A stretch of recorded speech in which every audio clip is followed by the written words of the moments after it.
On the 16th of November 2025, in Dungarale village, people shouted. Around 7 p.m. suddenly loud screams echoed throughout the village. People ran toward the sound, some in slippers, some barefoot, some holding flashlights, some using mobile flashlights, and within seconds everyone gathered near an old mobile tower. As soon as the flashlight beams hit the bushes, the first thing visible was a tiny foot covered in mud, and then the entire body of a 3-year-old girl, lying still, and beside her, a large stone stained with blood. At that moment, the whole village understood that someone hadn't just taken a child's innocence, but had destroyed humanity itself. But the real shock came hours later when they found out that the man who had been leading the search for the child the whole night was actually the key person behind this entire tragedy. This is the true story of 3-year-old Yadnya from Dungarale village, near Malegaon in Nashik district, Maharashtra, where an old dispute turned into something so horrific that you and I can't even imagine. Dungaral is a village where most people work as daily laborers.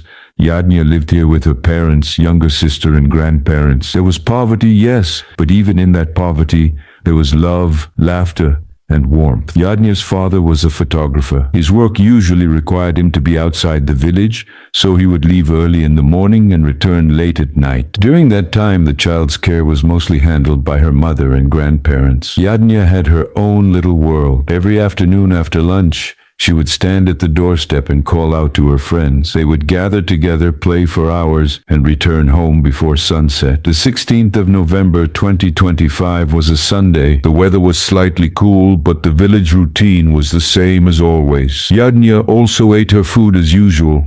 Her mother lightly combed her hair and let her go out to play, thinking she would return by sunset, just like every day. But as the afternoon slowly turned into evening, and the sky shifted from golden to darker shades, Yadnya did not return. Her mother began feeling restless. At first, she assumed Yadnya was probably playing in another lane. She went around searching for her, but neither Yadnya nor the children who usually played with her were anywhere in sight. Minutes passed with no clue, and her mother's anxiety grew. She hurried from one house to another, one lane to the next, but there was no trace of her. News of Yadnya's disappearance spread through the village like wildfire. Now the entire village came out with flashlights, mobile lights, whatever they had, to search for the child, as if she belonged to every family, and everyone was responsible for finding her. Some checked near the drain, some in the fields, some at the bus stop, and others near the roadside. But everywhere, only disappointment. In this chaos, a few people reached the abandoned mobile tower on the edge of the village. The place was deserted for years, just an iron structure surrounded by broken walls,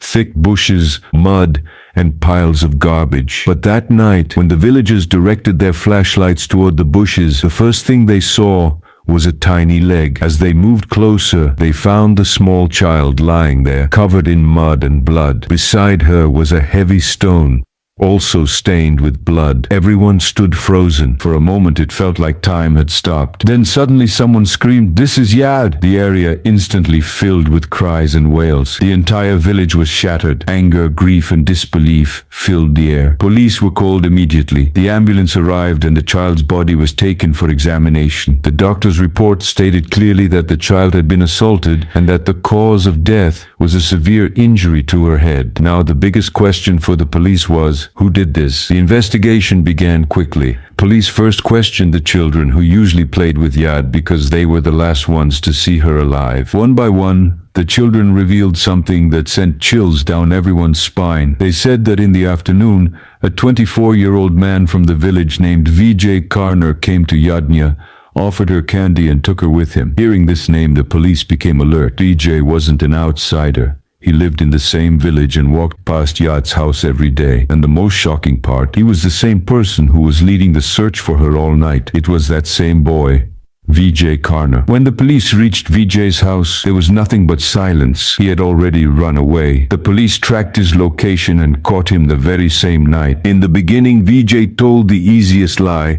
He said he didn't do anything and that he was helping the villagers search for the girl. But when the same questions were asked again and again in different ways, when the children identified him, and when he was shown the medical report, he realized he was trapped. Eventually, he confessed. The reason Vijay gave was even more disturbing. What he did wasn't a mistake or an accident.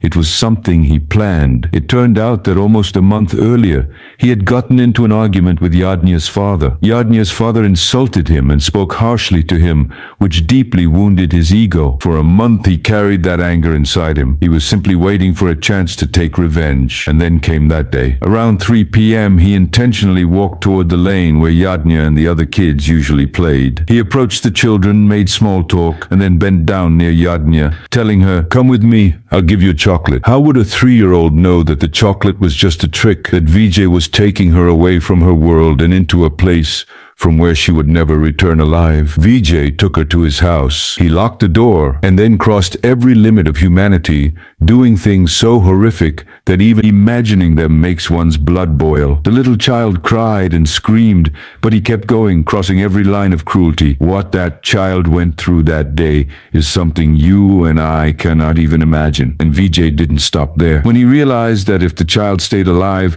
she would reveal everything and take his name, he decided to hide his crime. He picked up a stone lying nearby and struck her tiny head, not once, but again and again, until she was silent forever. After that, he covered her body with a cloth and waited for evening. When the timing was right, he carried her out of the house, took her near the abandoned mobile tower outside the village, and threw her body into the bushes. He then ran back, confident that the darkness and silence of that place would hide everything. He thought he would easily get away. But no matter how much someone tries to hide the truth, truth always comes out. And in this case, the truth surfaced through the children's testimony and the medical report. As details of the case started coming out, anger erupted across Malagaon and nearby areas. By the morning of the 17th of November, crowds began gathering. Shops were half closed, and everywhere only one slogan echoed: "Justice for Yadnya." Women, elderly people, college students, laborers, even members of the transgender community took to the streets. Everyone held signs saying, "The one who harmed Yadnya must receive the strictest punishment." People had tears in their eyes. But behind those tears, there wasn't just pain.